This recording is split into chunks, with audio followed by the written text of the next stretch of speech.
Apa sih yang salahnya kalau Gibran ini maju dalam kontestasi pemilihan wakil presidennya Prabowo Subianto? Apa salahnya?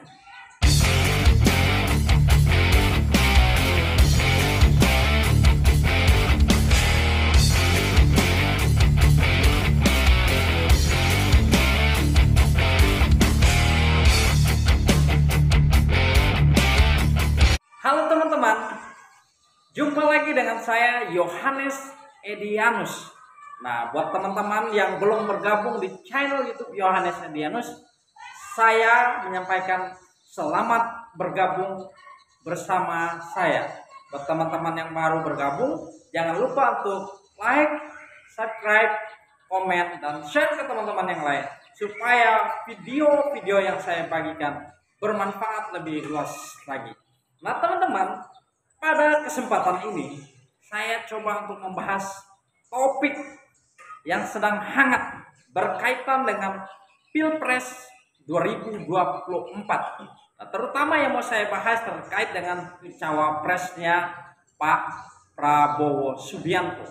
Ketika saya melihat di berita-berita nasional, di berbagai kanal YouTube, ada banyak sekali yang memberitakan tentang cawapresnya Pak Prabowo Subianto yang memilih Gibran Kabuming Raka untuk mendampinginya di kontestasi pemilu 2024. Nah, ada banyak sekali komentar, ada yang mendukung, tetapi kalau saya perhatikan banyak sekali media-media yang menyoroti atau pihak-pihak tertentu yang tidak senang ya dengan Prabowo memilih putra sulungnya Presiden Joko Widodo mendampinginya maju dalam kontestasi pemilihan presiden dan wakil presiden di tahun 2024. Nah, yang menarik pertanyaannya adalah apa sih yang salahnya kalau Gibran ini maju dalam kontestasi pemilihan wakil presidennya Prabowo Subianto? Apa salahnya? Kenapa di media-media pemberitaan nasional maupun di YouTube saya melihat banyak sekali orang yang menuduh politik dinasti, orang yang menuduh Gibran ini belum punya pengalaman, banyak yang menuduh Gibran ini tidak becus, tidak bisa memimpin Indonesia ke depannya. Apa yang salah dengan saudara Gibran? Sebagai warga negara yang baik, perlu diingat siapapun kalian, ya, perlu diingat sebagai warga negara Indonesia, siapapun punya hak untuk mengikuti kontestasi pemilihan presiden dan wakil presiden. Ya, siapapun orangnya, termasuk Gibran pun punya hak mengikuti kontestasi pemilihan presiden dan wakil presiden. Bukan hanya wakilnya, bahkan Gibran pun punya hak kapasitas untuk memimpin Indonesia atau menjadi Presiden Republik Indonesia.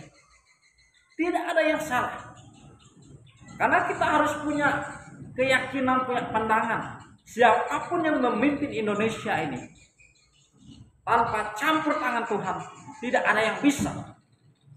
Jadi kalau Tuhan berkehendak, Gibran bisa memimpin Indonesia. Siapa yang mau menghalanginya? Tidak ada satupun. Jadi jangan sampai ada yang berpemikiran bahwa Gibran tidak punya pengalaman dan sebagainya. Pengalaman seperti apa yang Anda maksudkan? Apakah karena dia masih muda? Dan ingat, hikmat, kepintaran, kecerdasan itu sumbernya dari Tuhan. Ya, kalau orang Islam kata dari Allah SWT. Jadi jangan gampang sekali meremehkan orang lain. Karena saya melihat ini orang yang ngomong ini, orang yang menganggap dirinya pintar, yang menganggap dirinya cerdas, yang menganggap dirinya paling benar, ya. Tidak ada yang salah dengan Gibran menjadi calon wakil presidennya Bapak Prabowo Subianto. Tidak ada yang salah. Saya sebagai warga negara Indonesia mendukung siapapun yang mengikuti kontestasi pemilihan presiden dan wakil presiden 2024. Siapapun, saya mendukung siapapun orangnya, dengan catatan harus berjalan dengan baik. Lalu siapa yang salah dalam hal ini?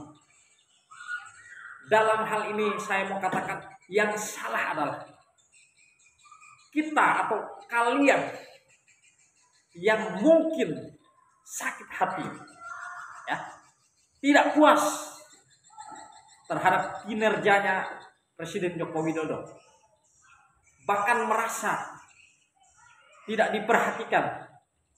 Yang salah adalah hati kalian.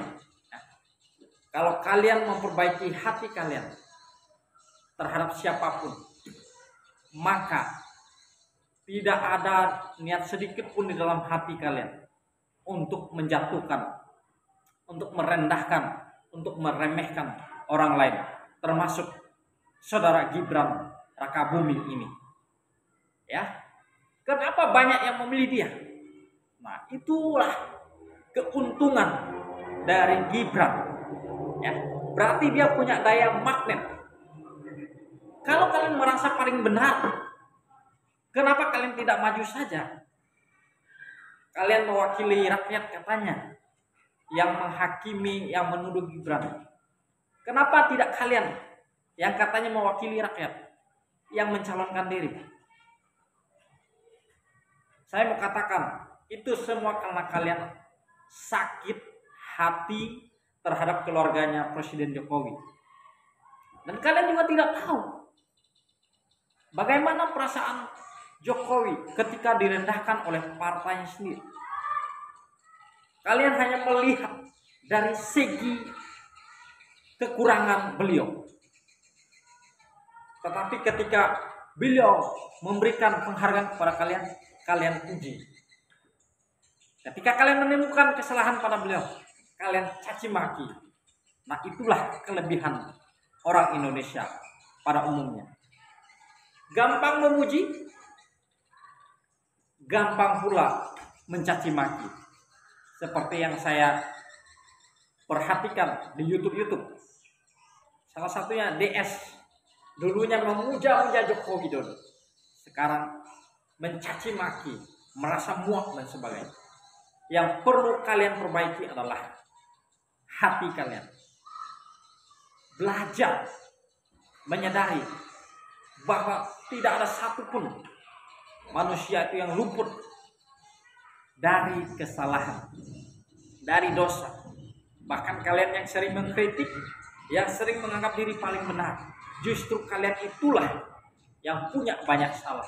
Karena kalian sering menilai orang lain dengan kacamata kalian sendiri. Coba sekali-kali sebelum kalian membicarakan orang lain, menjelekkan presiden, menjelekkan Gibran dan sebagainya, saya tidak mendukung siapapun. Saya bukan membela Gibran, tetapi saya memberikan pandangan bagi kita. Sebelum kita menghina, mencaci maki, menjelekkan, menjatuhkan orang, berkaca dulu. Apakah yang kau ucapkan itu benar atau tidak? Hanya satu hakim yang adil, Tuhan. Kalian, kita, saya tidak punya hak menghakimi siapapun. Hanya Tuhan. Kalaupun suatu saat ketika Gibran Rakabuming dipercayakan oleh Tuhan untuk memimpin Indonesia, memimpin Indonesia ini, ketika menemukan kesalahan, biarkanlah Tuhan sendiri yang berperkara terhadap dia. Sekali lagi saya mau katakan, tidak ada salahnya kalau saudara Gibran dicalonkan sebagai wakil presiden Republik Indonesia. Tidak ada yang salah. Yang salah hanya satu, hati kalian yang menganggap diri paling benar. Karena itu saya mengimbau kepada kita semua, koreksi hati kita. Jangan menilai orang lain dari segi kelemahan dia, tapi lihat dari segi positif. Nah, saya mengucapkan selamat berjuang siapapun yang ikut dalam pemilihan presiden dan wakil presiden, baik itu Pak Anies, Pak Ganjar Pranowo, Pak Prabowo Subianto bersama pendampingnya. Ikuti pesta demokrasi ini dengan gembiranya, bukan dengan caci maki dan saling menjatuhkan. Itulah tanggapan saya. Salam NKRI. Semoga Indonesia menjadi lebih maju di tangan presiden yang terpilih nanti. Selamat sore. Salam toleransi bagi kita. Sampai ketemu di video saya yang akan datang.